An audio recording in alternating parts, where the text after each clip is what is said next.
ಎಲ್ರಿಗೂ ನಮಸ್ಕಾರ. ಭೀಮನ ಅಮಾವಾಸ್ಯೆ ಹಿಂದಿನ ದಿವಸನೇ ನಾನು ನನ್ನ ಚಿಕ್ಕ ಮಗ ಸೇರಿಕೊಂಡು ಪೂಜಾ ಸಾಮಗ್ರಿಗಳೆಲ್ಲವನ್ನು ರೆಡಿ ಮಾಡಿ ಇಟ್ವಿ. ಯಾಕಂದರೆ ಬೆಳಿಗ್ಗೆ ಎಲ್ಲ ತುಂಬ ಹರಿಬರಿ ಆಗುತ್ತೆ ಅಂದ್ಬಿಟ್ಟು ರಾತ್ರಿನೇ ಎಲ್ಲನೂ ಜೋಡಿಸಿಟ್ಬಿಟ್ಟೆ.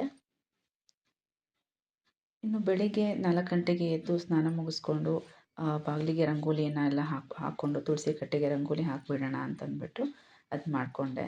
ಆವಾಗ ಅಫ್ಕೋರ್ಸ್ ನನ್ನ ಚಿಕ್ಕ ಮಗ ಇನ್ನೂ ಎದ್ದಿರಲಿಲ್ಲ.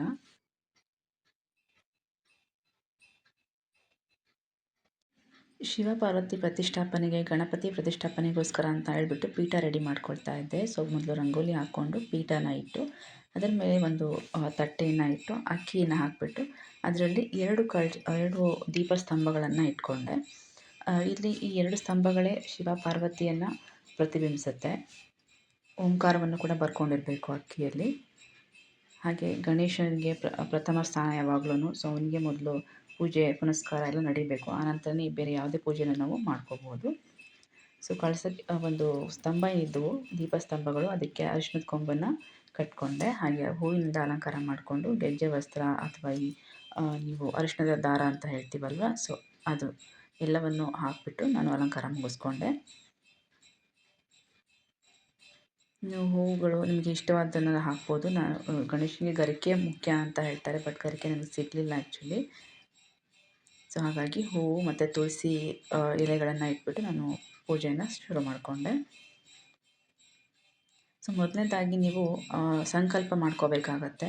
ಹಾಗಾಗಿ ಅಕ್ಷತೆ ಮತ್ತು ಹೂವನ್ನು ಇಟ್ಕೊಂಡು ಸಂಕಲ್ಪ ಮಾಡಬೇಕು. ಶುಭೆ ಶೋಭನೆ ಮುಹೂರ್ತೆ ಪೂರ್ತಿ ಸಂಕಲ್ಪ ಮಂತ್ರ ಇಲ್ಲಿ ಕೊಡೋದಕ್ಕಾಗಿಲ್ಲ. ಸಂಕಲ್ಪ ಮುಗಿದ ನಂತರ ನೀವು 3 ಸಲ ಕೈಗೆ ನೀರನ್ನು ಹಾಕ್ಕೊಂಡು ತಟ್ಟೆಯಲ್ಲಿ ವಾಶ್ ಮಾಡ್ಕೋಬೇಕು. ಸೊ ಆನಂತರ ನಿಮ್ಮ ಪೂಜೆಯನ್ನು ಶುರು ಮಾಡ್ಬೋದು. ಈ ಸಂಕಲ್ಪ ಅಂತ ಹೇಳಿದರೆ ಏನಿಲ್ಲ, ನೀವು ಈ ಪೂಜೆನ ಏನಕ್ಕೆ ಮಾಡ್ತಾ ಇದ್ದೀರಾ, ಯಾರಿಗೋಸ್ಕರ ಮಾಡ್ತಾ ಇದ್ದೀರಾ, ಅವರ ಒಂದು ಗೋತ್ರ, ಅವರ ಒಂದು ನಕ್ಷತ್ರಗಳನ್ನು ಹೇಳ್ಕೊಂಡು ಅವರ ಹೆಸರನ್ನು ಹೇಳಿ ಪೂಜೆಯನ್ನು ಮಾಡುವಂಥದ್ದು.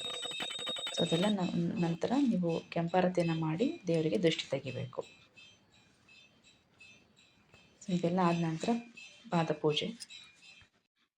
ಸೊ ಗಂಡನ ಪಾದಗಳನ್ನು ತೊಳೆದ್ಬಿಟ್ಟು ಆದಮೇಲೆ ನೀರನ್ನು ಚೆಲ್ಲಿ ಮತ್ತೆ ಪಾದಗಳಿಗೆ ಎಲ್ಲ ಅರಿಶಿನ ಕುಂಕುಮ ಹೂವನ್ನು ಹಾಕಿ ನೀವು ಪೂಜೆನ ಮಾಡುವಂಥದ್ದು. ಹಾಗೆ ಅವ್ರ ಕಾಲಿಗೆ ಬಿದ್ದು ಆಶೀರ್ವಾದ ತಗೋಬೇಕು. ಅವರಿಗೂ ಕೂಡ ನೀವು ಇಲ್ಲಿ ಕೆಂಪಾರತಿಯಿಂದ ದೃಷ್ಟಿ ತೆಗಿಬೇಕು. ಬಟ್ ಇಲ್ಲಿ ನಾವು ಒಂದು ಮನುಷ್ಯರಿಗೆ ದೃಷ್ಟಿ ತೆಗಿಬೇಕಾದಾಗ ಅರಿಶಿನ ಮತ್ತು ಸುಣ್ಣದ ನೀರಿಂದ ಕೆಂಪು ನೀರನ್ನು ಮಾಡ್ಕೋಬೇಕು.